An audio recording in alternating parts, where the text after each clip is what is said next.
melalui pendidikan nasional,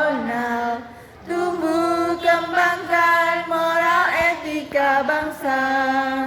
berbudi pekerti akhlak yang mulia, siswa berkarakter Indonesia,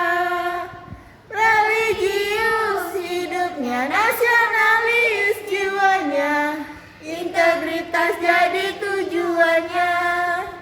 mandiri hidupnya, gotong royong semangatnya, persatukan bangsa